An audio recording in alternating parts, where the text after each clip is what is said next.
اس وقت شاگرد یسوع کے پاس آ کر کہنے لگے، بس آسمان کی بادشاہی میں بڑا کون ہے؟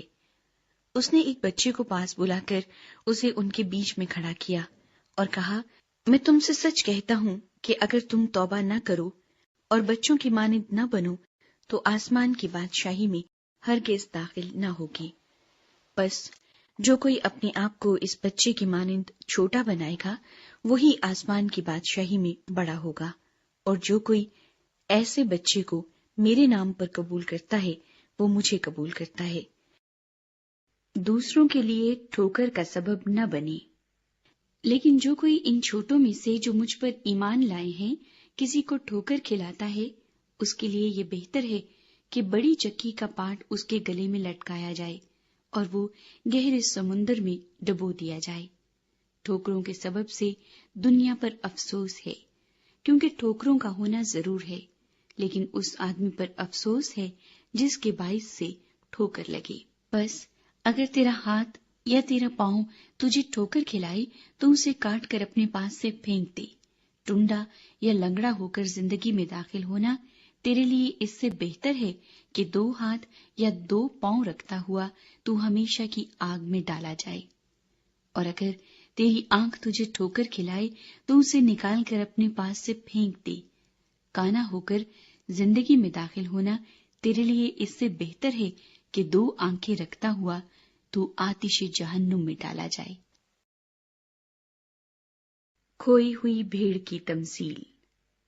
خبردار، ان چھوٹوں میں سے کسی کو ناچیز نہ جاننا، کیونکہ میں تم سے کہتا ہوں کہ آسمان پر ان کے فرشتے میرے آسمانی باپ کا منہ ہر وقت دیکھتے ہیں، کیونکہ ابن آدم کھوئے ہوئوں کو ڈھونڈنے اور نجات دینے آیا ہے۔ تم کیا سمجھتے ہو؟ اگر کسی آدمی کی 100 بھیڑیں ہوں اور ان میں سے ایک بھٹک جائے تو کیا وہ 99 کو چھوڑ کر اور پہاڑوں پر جا کر اس بھٹکی ہوئی کو نہ ڈھونڈے گا؟ اور اگر ایسا ہو کہ اسے پائے تو میں تم سے سچ کہتا ہوں کہ وہ ان 99 کی نسبت جو بھٹکی نہیں اس بھیڑ کی زیادہ خوشی کرے گا۔ اسی طرح تمہارا آسمانی باپ یہ نہیں چاہتا کہ ان چھوٹوں میں سے ایک بھی ہلاک ہو۔ اگر بھائی گناہ کرے، اگر تیرا بھائی تیرا گناہ کرے تو جا اور خلوت میں بات چیت کر کے اسے سمجھا، اور اگر وہ تیری سنے تو تو نے اپنے بھائی کو پا لیا، اور اگر نہ سنے تو 1-2 آدمیوں کو اپنے ساتھ لے جا تاکہ ہر ایک بات 2-3 گواہوں کی زبان سے ثابت ہو جائے۔ اگر وہ ان کی بھی سننے سے انکار کرے تو کلیسیا سے کہے، اور اگر کلیسیا کی بھی سننے سے انکار کرے تو اسے غیر قوم والے اور محصول لینے والے کے برابر جان۔ ایماندار کا استحقاق۔ میں تم سے سچ کہتا ہوں کہ جو کچھ تم زمین پر باندھو گے وہ آسمان پر بندھے گا، اور جو کچھ تم زمین پر کھولو گے وہ آسمان پر کھلے گا۔ پھر میں تم سے کہتا ہوں کہ اگر تم میں سے 2 شخص زمین پر کسی بات کے لیے جسے وہ چاہتے ہوں اتفاق کریں تو وہ میرے باپ کی طرف سے جو آسمان پر ہے ان کے لیے ہو جائے گی۔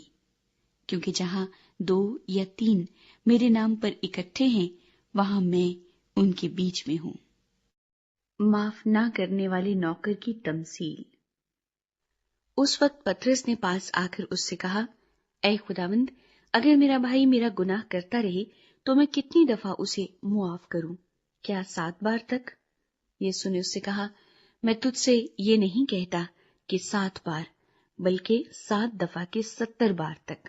بس آسمان کی بادشاہی اس بادشاہ کی مانند ہے جس نے اپنے نوکروں سے حساب لینا چاہا، اور جب حساب لینے لگا تو اس کے سامنے ایک قرضدار حاضر کیا گیا جس پر اس کے 10,000 توڑے آتے تھے، مگر چونکہ اس کے پاس ادا کرنے کو کچھ نہ تھا، اس لیے اس کے مالک نے حکم دیا کہ یہ اور اس کی بیوی بچے اور جو کچھ اس کا ہے سب بیچا جائے اور قرض وصول کر لیا جائے۔ پس نوکر نے گر کر اسے سجدہ کیا اور کہا، اے خداوند، مجھے مہلت دے، میں تیرا سارا قرض ادا کروں گا۔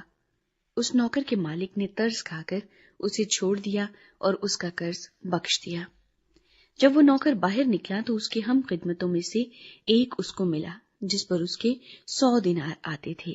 اس نے اس کو پکڑ کر اس کا گلا گھونٹا اور کہا، جو میرا آتا ہے ادا کر دے۔ پس اس کے ہم خدمت نے اس کے سامنے گر کر اس کی منت کی اور کہا، مجھے مہلت دے، میں تجھے ادا کر دوں گا۔